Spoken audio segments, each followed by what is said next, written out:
Ibu kalau bohong nggak pidana ya? Iya. Ibu bohong nggak pidana loh, Bu. Mereka ahli, nggak bisa ditipu-tipu. Ibu boleh nipu saya, nipu Pak Wali, tapi nggak bisa nipuin polisi. Negara loh, bisa memaksa loh. Negara ini siapa memaksa? Pak, saya kok dibentak-bentak sih? Bukan Anda bohong tadi. Yo guys, nih kayaknya ya, Wamenaker nih, Noel, kayaknya punya hobi baru deh dia, yaitu sidak. Nah, ini kan habis sidak ke pabrik, ya kan? Nah sekarang nih, doi sidak lagi ke sebuah perusahaan tour and travel di Riau nih, Pekanbaru nih, Rabu 23 April 2025. Nah, sidak tersebut nih dilakukan lantaran perusahaan itu tuh, tour and travel, ini diduga menahan ijazah 12 mantan pekerjanya. Bagus sih menurut gua. Ini terlepas dari pro dan kontra ya, oke? Tapi gua mau cerita nih, kasus doi yang sidak di Surabaya. Nah, lo bayangin deh, ini suasana di gudang Sentosa Sil nih, di Margomulyo kalau nggak salah Surabaya. Ini kan tiba-tiba kayak adegan film guys. Wakil Menteri Tenaga Kerja, si Noel nih, datang lengkap dengan lencananya nih, seragamnya deh, bintang 3 kalau nggak salah. Bareng Wakil Wali Kota Surabaya, Armuji. Yang notabene kader PDI Perjuangan Tulen. Nah, ini mereka nggak main-main loh. Langsung nyelonong buat sidak ke pabrik milik si Yanwadiana kalau nggak salah. Yang udah bikin heboh gara-gara apa? Dugaan penahanan ijazah karyawannya. Ini bukan sekedar sidak biasa guys. Ini adalah pertarungan demi keadilan. Ini gue coba flashback ke 17 April 2025 ya, oke? Siang bolong, panas Surabaya lagi pol-polnya nih. Nah, si Armuji nih sama Noel tiba-tiba ke depan gudang, kalau nggak salah US Sentosa Sil, dikawal polisi nih. Tapi apa coba? Ternyata gerbang utama digembok bos, digembok rapet. Ini lo bayangin deh, pejabat sekelas Wamenaker sama Wawalkot nih disuruh nunggu di luar, kayak tamu nggak diundang. Nah sementara nih, Wakapolres Tanjung Perak, Kompol Ari Bayu, oh ini sampai teriak-teriak nih, minta pintu dibuka, tapi nol respon. Akhirnya setelah 3 menit kalau nggak salah nih, terasa kayak setengah jam, mereka masuk lewat pintu samping. Nah dari sini nih udah kelihatan, ini ada sesuatu yang kayaknya ditutup-tutupin deh. Nah begitu masuk, Noel nggak buang waktu guys. Dengan nada tegas, doi langsung ngegas. Bener-bener ngegas nih ke Yanwadiana, pemilik perusahaan. Ini kata Noel ya, sembari melotot. Ibu, itu ijazah ditahan kenapa? Alasannya apa? Suasana langsung panas bro. Yanwa yang kelihatan kalem, tapi licin nih perempuan nih. Ngeles. Dengan nada jawaban yang berbelit-belit. Tapi Noel nih nggak gampang dibohongin. Apalagi, ini ada bukti loh ini. Surat tanda terima yang nyebutin karyawan harus pilih.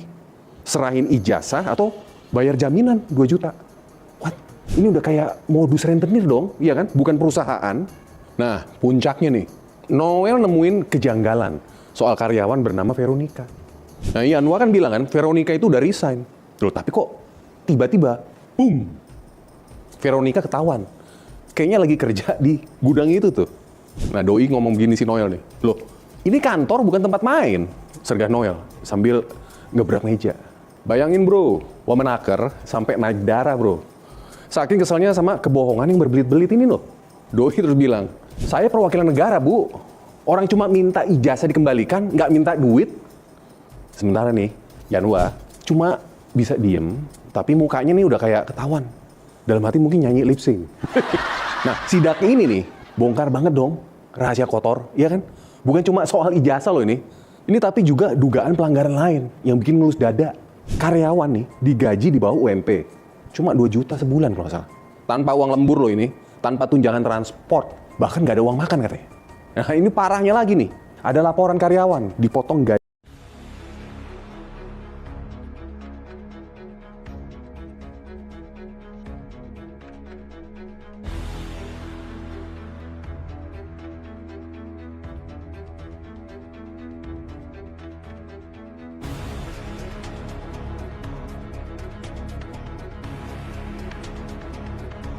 Bongkar kasus timah, tambang dan sebagainya yang 300 triliun Heri Mois kemarin.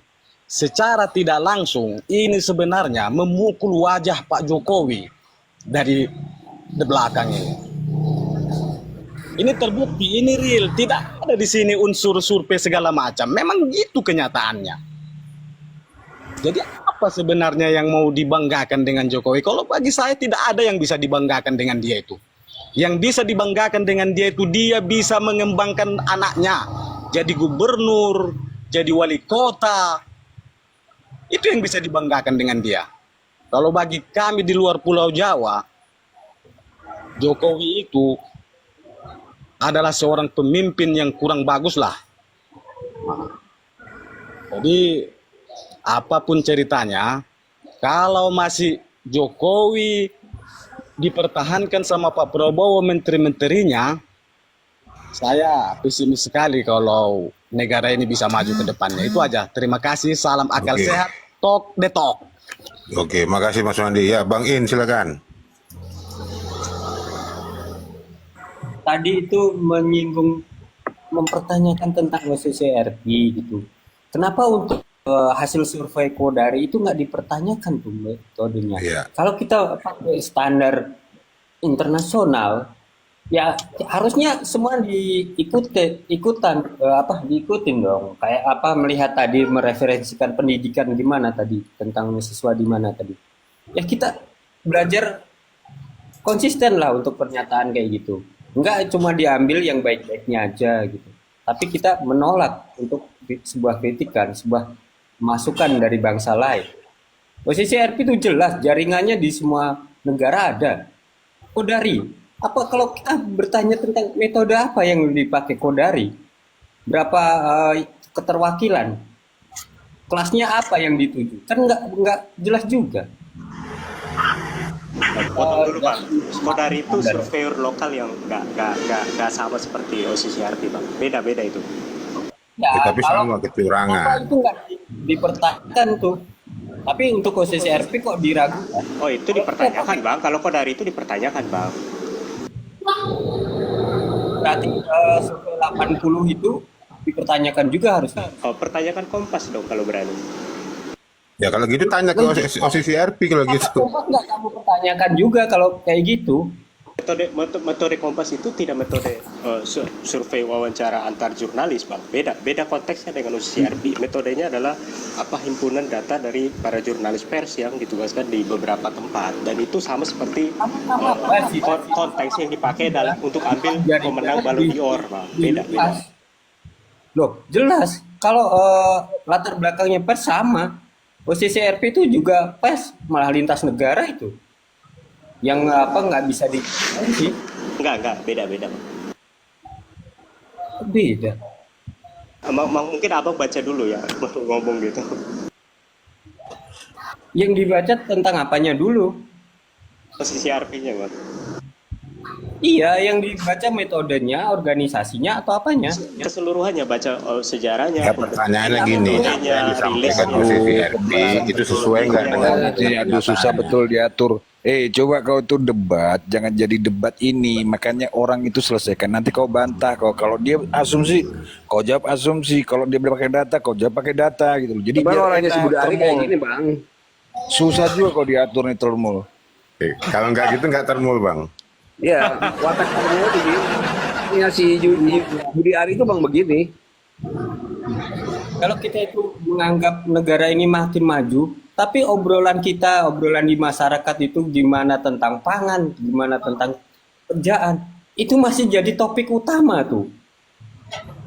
Harusnya kan kalau kita beranjak menuju negara maju, obrolannya itu bukan tentang kebutuhan dasar lagi. Nah ini. Capek pokoknya deh. Apa sih piagam aja dipalsukan itu. Jadi majunya itu gimana? Obrolan kita aja masih di seputar kebutuhan dasar kok. Iya. Itu artinya menurun negara ini tuh. Kalau negara ini meningkat, obrolan kita naik dong. Mungkin tentang nuklir tuh. Ya tentang teknologi berarti. Orang kita masih berkutat di gimana cari kerja. Gimana adik-adik kita dapat kerjaan nggak sesuai dengan jurusannya. Bukalah mata itu. Kita itu nggak tokohan gitu, biar disembah sampai dipuji-puji. Realitanya masih terbelakang gitu itu. Coba bantah.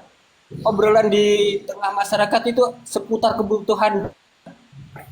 Di mana majunya coba? Apa cuma dengan infrastruktur? Infrastruktur kita itu nggak maju. Kan dengan negara sebelah aja nggak ada apa-apanya.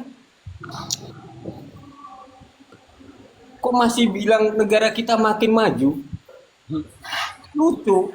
Terlepas kalian mendukung siapa, tapi itu memang kenyataan. Indonesia itu nggak negara maju, negara berkembang pun nggak negara mundur. Mau bukti banyak itu. Kalau kita bisa menerima dengan lapang dada. Kalau mau melihat Indonesia dari kacamata luar negeri, parah itu. Jujur aja kita tuh, nggak usah menjunjung ketokohan gitu. SDM kita kayak orang melihat luar melihat itu kasta ketiga di luar negeri itu. Tuh. Kita di pergaulan internasional masih dianggap ketiga loh. Negara dengan jumlah penduduk nomor 4 tertinggi, SDA terbanyak, ketiga di UMR terendah. Iya.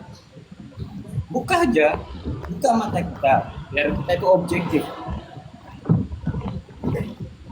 Bang, saya izin ngomong Bang ya sebentar nih buat Bang Radit. Bang Radit, era-era terdahulu para pemimpin dulu pasti punya jasa terhadap negara. Sebelum jadi pemimpin mereka pasang proklamator.